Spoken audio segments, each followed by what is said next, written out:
Boy, are there a lot of news stories to cover. James, welcome as always. It's great to have you. It's great to be on, man. I appreciate it. Not a problem. So there's so many stories to cover, and obviously we'll talk about the Super Congress and the debt bill that was passed. And in addition to that, a brand new story as of today, James, you may not have seen it yet. They raided another one of those evil terrorist raw farmers, the raw milk Oh, providers. It was a uh-huh. co-op of some sort. And folks, I'm very pleased to make the announcement. The FDA and the CDC rated this raw milk provider with guns, and the world is a much safer place. This is a huge victory against Al Qaeda and terrorism, and you should feel very safe listening to the show tonight, knowing that the raw milk's not out there. Okay, so is this three accused of illegally producing and selling raw dairy products? Oh, they kicked the doors down with guns and the whole mafia style takeover, making them pour the milk out, throwing away the cheese. It's more of the same. It's more of this Codex Alimentarius sort of Agenda 21 initiative, and the FDA has no oversight. They're just going and raiding farmers selling organic milk or whatever.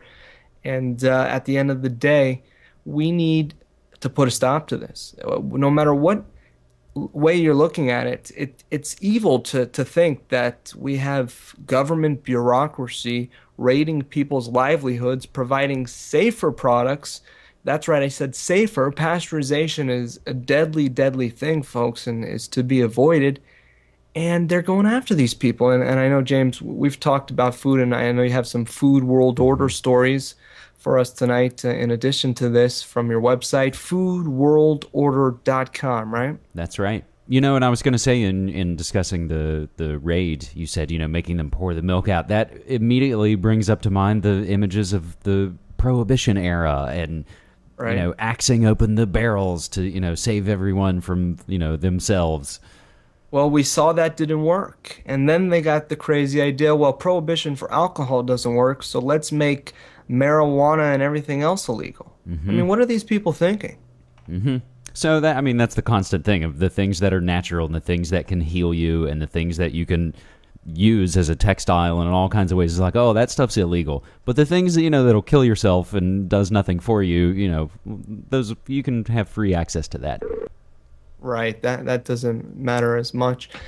James, we have several other stories that we're going to Hmm. get into today from one of your various websites. MediaMonarchy.com, of course, is the hub site for all of your great sites, and we'll get into that. We'll also, next hour, be talking with Charlie McGrath about a lot of different things. We're simulcasting with Rents Radio. It's going to be a first ever attempt at simulcast in a special effort to ring the alarm on what's going on. This total blatant dictatorial takeover. Folks, it's the Bob Tuskin Show. We got to take a quick break, and then when we get back, James Evan Pilato from MediaMonarchy.com, and we'll tell you all the stories we're going to cover in just a moment. Don't go anywhere. We'll be right back. All right, folks, one of the things we'll be talking about is this lawsuit from 9/11 survivors against United Airlines. Given the go-ahead, that article is at MediaMonarchy.com. And what are some of the other things we'll be talking about tonight, James? Well, I just kind of punched up, the breaking story you referenced. U.S. says online child pornography network dismantled. U.S. authorities said on Wednesday they have dismantled an online bulletin board allegedly used by 600 people in the United States and abroad to trade graphic images and videos, blah, blah, blah. Well, we're going to be so much safer now, James. I Well, and really feel especially like when we find out how many of those people are feds and work for the TSA or work for the very good point. DEA or, yeah, God knows what. Don't worry, though. The conspiracy of silence is prevalent. That's true. And the Boys Town folks, well, they're untouchable. They're allowed to molest little children and under national security give havens to child molesters, multi-generational molesters because, well, it's in the name of national security and it's done for an MK Ultra type program. And I hadn't really maybe thought about it or put it together just yet, but there definitely has been the wave of the tabloid news stories of, missing kids. I mean, ever since the Casey Anthony thing, just of like kids going missing or kids being murdered have been a lot of the big stories lately, it seems. Yeah, we've been covering that on the show actually quite a bit. I was on Truth Frequency the other night talking about that. I did an article entitled The Casey Anthony Hmm. Distraction. Let me see if I can pull it up here. And then the major point I made was that although we see the media obsessing about this one or two ch children each year they have, or each couple months they have a different That's story. because we're already. I've noticed they're already off on a new one From the about. New Hampshire, right? Yeah. And I pointed out that they always follow the same pattern.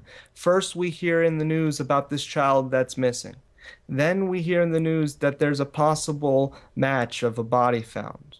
Then we hear in the news the next step, which is that it was the body found. Then we see the accusations come out. Then we see somebody actually being tried. Hmm. I mean, it's the same sort of progression over that one or two kids, whether it's Natalie Holloway, who they spent years on obsessing about Hmm. Natalie Holloway. I mean, that's still big news. The And Nancy the Graces and the and the whole way the phone hacking story kind of came out, or at least my kind of grasp of it, was that it swirled around a missing and murdered kid in the UK.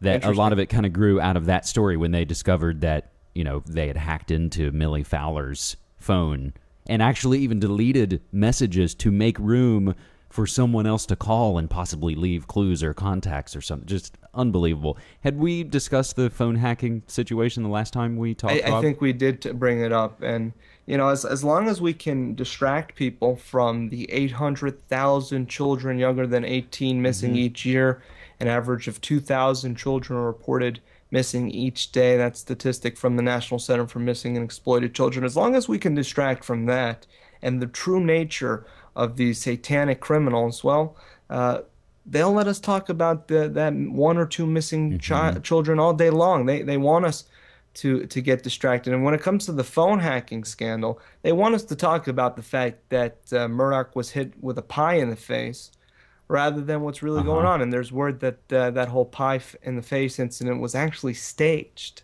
I feel like the last thing I saw was something about that guy got, 6 weeks in Yeah, he jail. got some jail time supposedly, but so what? So the 9/11 connection to the phone hacking story I find really interesting, and I'm hopeful that any kind of move or any kind of light shed on that area could hopefully let us find out more about 9/11. Which, I mean, we're now just over a month away from the 10th anniversary, and I know we've discussed time after time probably that 9/11 was our sort of awakening to what has really been going on, or call it alternative history or alternative news or whatever, that we still are finding things out. And if things could come from this, any kind of phone hacking inquiry into 9/11 victims, if it brings up the story about the phone calls on 9/11, which this story I have posted that you referenced, this basically last 9/11 victims' families lawsuit that's going forward, that's been given the go ahead. This discusses, the phone calls, all the alleged phone calls. Hi, Mom. This is Bob Tuskin of bobtuskin.com. There are some hijackers taking down the plane. You I mean, believe me, don't you?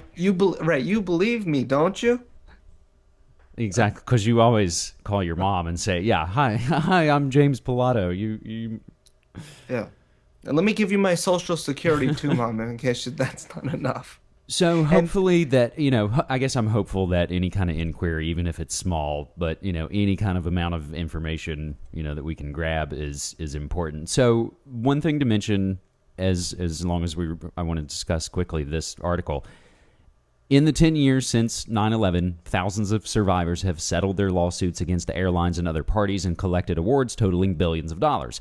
But one family has held out so it can have its day in court, and that time is finally approaching. The plaintiff is the mother of Mark Bavis, it's Bavis, one of the passengers aboard Flight 175, the second plane to strike the World Trade Center. She's suing United Airlines and Huntley USA, the security company that screened passengers at Logan International in Boston, where the flight originated. So when you click through, and I added a lot of the links to historycommons.org and their complete 9/11 timeline, which is such an invaluable resource, I think. It's a great place to send other folks interested in trying to do research because it doesn't draw conclusions for you. Are you familiar with that timeline? No, I'm not. Is that the official timeline? That's no. This is sort of a independent. Paul Thompson put it together. It's been referred to as the Terror Timeline before, but it's this Uh, online, database, and it is open source, and people can, I believe, recommend and make edits and updates and things.